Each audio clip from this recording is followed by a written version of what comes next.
在网上看到一篇文章，讲述了一个故事，说那是在1896年，当时呢有一批树苗呢从中国运到了美国，但没有人注意到在树皮上挂着一个螳螂的卵鞘，于是这一新的物种进入了美国，并在那里开始对蜂鸟大开杀戒。螳螂呢确实是一种奇妙但又凶猛的生物，今天呢就从圣经的角度对这一生物现象分享一点感悟。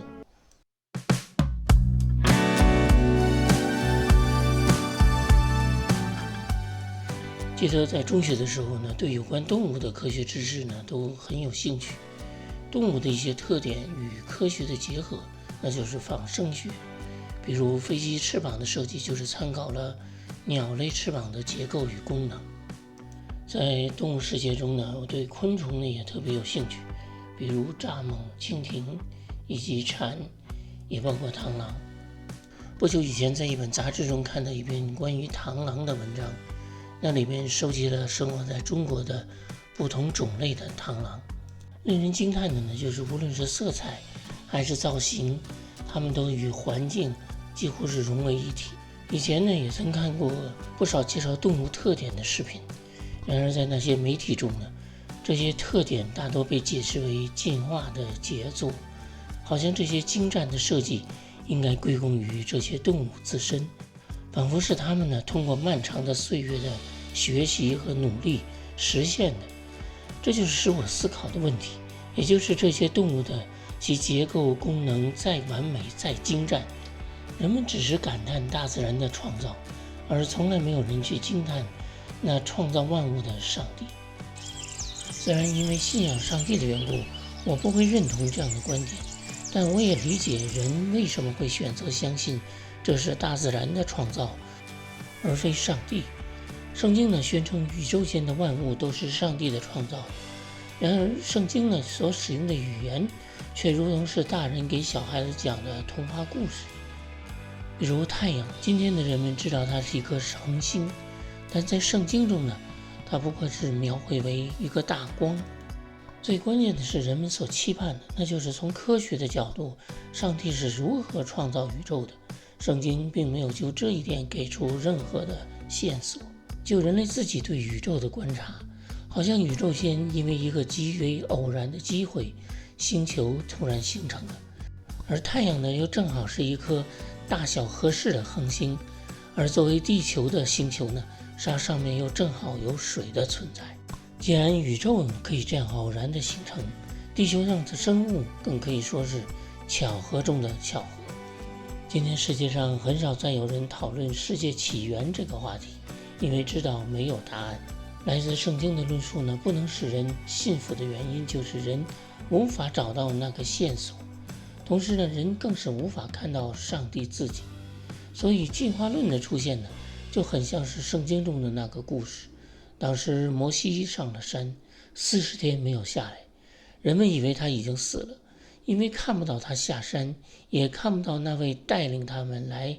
出埃及的那位上帝。于是人们用金子铸了一个金牛犊。我想他们肯定知道那金牛犊不过是假的，只是象征性的，因为看不到真的，所以人需要用一个假的作为偶像来代替真的。所以同样的，在今天的世界里，人看不到真实的世界的起源，人需要这样一个理论，即使那是缺乏证据的。比如那么多的化石被发现，但从猿到人的中间环节化石却依然是缺失的。即使这样，人们仍然抓住进化论作为人类起源的依据。我看到进化论在某些方面的假设比相信创造论更加令人难以置信。因为地球上生活的物种呢，它们的很多特点所展示出来的是一种目的性，这就是它们来源于设计与创造的关键特征。就螳螂这个物种，我们可以从它的拟态看到这一点。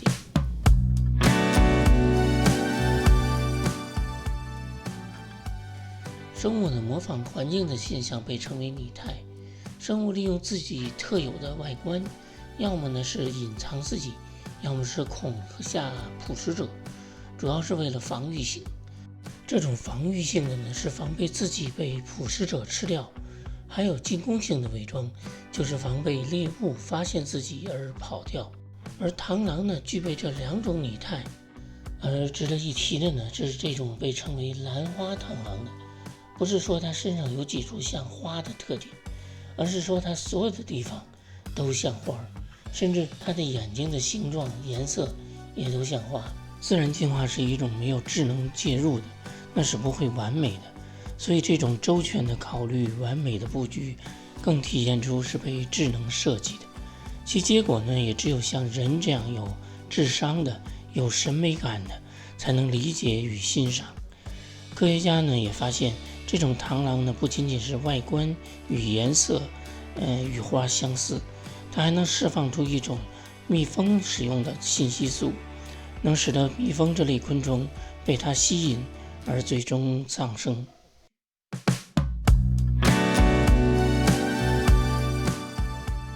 弹簧刀呢是人设计的，是人创造的，是为了实现刀片的迅速弹出。因为人有这样的目的，又能明白什么样的机械结构呢能够实现这样的目的。而我们同样看到螳螂的前臂呢，从功能与结构上体现出的就是这样完美的设计。在不使用的时候呢，它可以收起来，因为其样子呢像一个祷告的人，所以英文称之为 praying mantis。而使用的时候又能够迅速的弹出，其动作时间仅仅 0.1 秒。而这种双折叠的方式呢，又可以达到作用距离最远的效果。甚至有人模仿这样的原理呢，设计机器人的武器。进化论呢，将这一切功能与结构的合理性呢，都归结于巧合。因为进化呢是一种没有智能介入的随机变化。进化论呢也成为是一种没有证据支持的假设。这里呢，有人们发现了一块被鉴定为3000万年前的琥珀，而这里面被封存的螳螂与今天世界上所生存的并没有差别。在人类创造中呢，我们会沿用最有效率的设计理念，比如汽车不同的品牌功能，但都沿用了4个轮子的这种设计框架。再比如枪，无论是长枪短枪，都是沿用火药爆发的这样设计理念。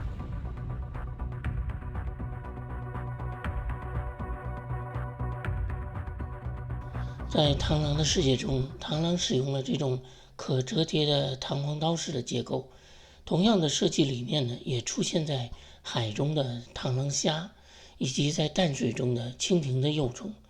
这倒是成为物种被创造的证据，就是同样的结构与技术的沿用。因为它们之间并没有亲属关系，所以不存在着进化的关系。